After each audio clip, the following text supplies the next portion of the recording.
And good afternoon or good morning, and whatever time you decided to pop in and watch this YouTube video and all that. You're just in time to have our Coaches Show interview with the ETBU men's head basketball coach, Brandon Curran. Of course, I'm Kenneth the K-Rock Klein, but who's asking? In the meantime, though, we are pleased to be joined once again by the head men's basketball coach, Brandon Curran. And, Coach Curran, the hockey team played 6 periods over the weekend, but you ended up having to play 6 periods of your own over this past weekend in those couple of overtime games, wouldn't you say? Oh yeah, it was a lot of basketball. It was a lot of fun. Totally. All right, so let's get down to each of those games. So Thursday night against Ozarks, huge game. You're currently holding on to the number 4 seed. A loss there that would have dropped you out, while a win would have kept you in.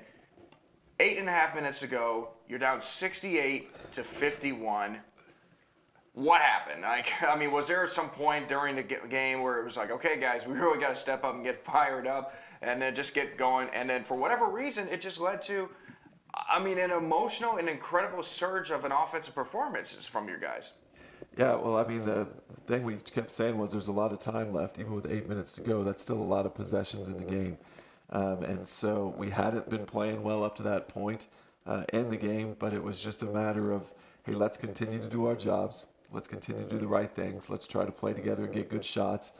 And then all of a sudden things just kind of clicked. And guys stepped up and made plays and generated some excitement. And the next thing you know, we're going into overtime. And I think scored the first basket of overtime and then were able to extend the lead. And it ended up coming away with a win. So really thankful just to the resilience and perseverance that the Lord gave these guys and the gifts he's given them to make plays, and they did that down the stretch, and it was a lot of fun. And speaking of great plays, of course, I don't know if there's enough that we can't say about Robbie Dooley with, what he's done over the years. But Robbie Dooley sort of had a James Harden-like performance in a way because, going into the game, he needed about 31 points to reach a 1,000-point plateau, and we're thinking, okay, with what he's averaging, he might not get it on Thursday, but he'll probably get it on Saturday. But 8 points in the first half, then he ended up with like 25 or so at the regulation, and then he just took the game over by scoring like the first 12 points in overtime, and he got the 1,000-point plateau. So obviously, you guys were well aware of how many points he really needed. When it started to kind of become a reality, what was that feeling like, knowing that he was getting this close to what he ultimately got it? Well, during the game, we didn't even think about it. I don't think he thought about it. He just started being aggressive. At the end of the game, they had a hard time matching on him. They had a hard time guarding him. And our guys just kept giving him the ball and putting him in a situation where he could attack. And he just made play after play after play. I didn't even realize it until after the game. I think he scored 20 points in the last maybe 5 minutes of the game in overtime. So just a really incredible performance. And, it's just everybody was praising him and talking to him. And one of the things that we talked to him about, we talked to all our guys about this, is just Thanksgiving.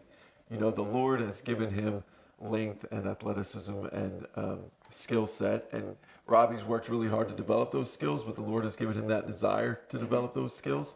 And, God has been just really gracious to him. And his attitude throughout the whole thing has been just one of humility and thankfulness.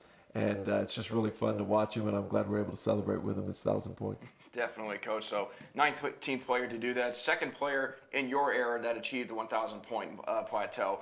But also was named the ASC co-ASC East Division Player of the Week. Of course, he had to share that with a guy player from Laterno. But crazy thing about it was that Dewey didn't get to play on Saturday. But in hindsight, he didn't really need to play on Saturday because that game also ended up being another overtime classic. And once again, this time you're taking on UT Tyler, and another key player for ETBU over the last couple of weeks, of course, has been Jordan Gray. Just for him to step up, especially given the early adversity he had to deal with.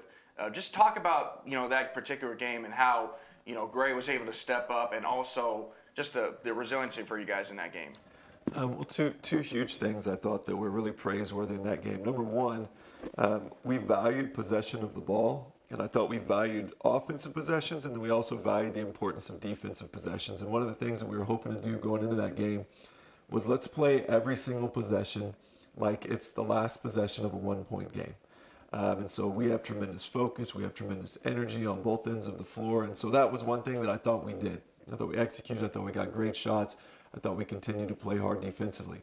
The other thing, and this is something your partner Mark talked about in the post-game interview, and something we've been praying for and asking the Lord to help us do, is not allowing our circumstances and our emotions to dictate our behavior.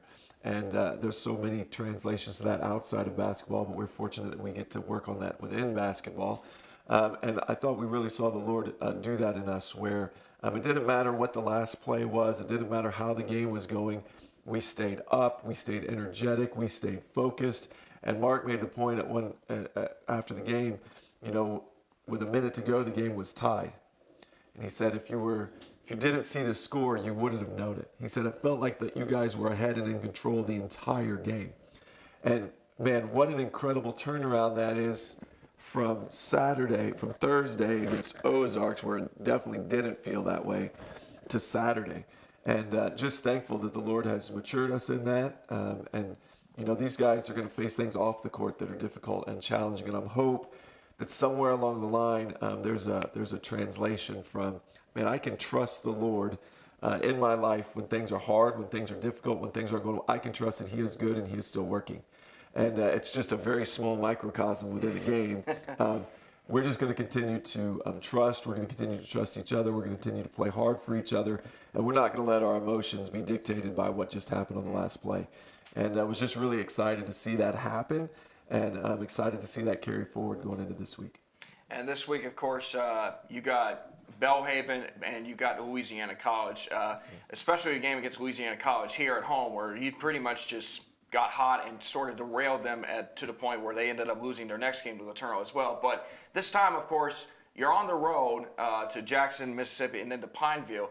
Pretty tough places to play in, especially, but any place on the road is a tough place to play in as well. So just kind of going through that mindset of, okay, what kind of adjustments did you see from the last couple of games that you probably thought you could tweak out better to where you have a better chance of picking up a big win on the road? Yeah, well, we're going to just try to continue to work defensively and try to get better defensively. Our numbers defensively have been really great here recently, but just as you're watching film, you can just still see there's things that we can do a lot better. And so we're continuing to work on that. And then just that same idea of that mentality of, let's value every possession on both ends of the floor.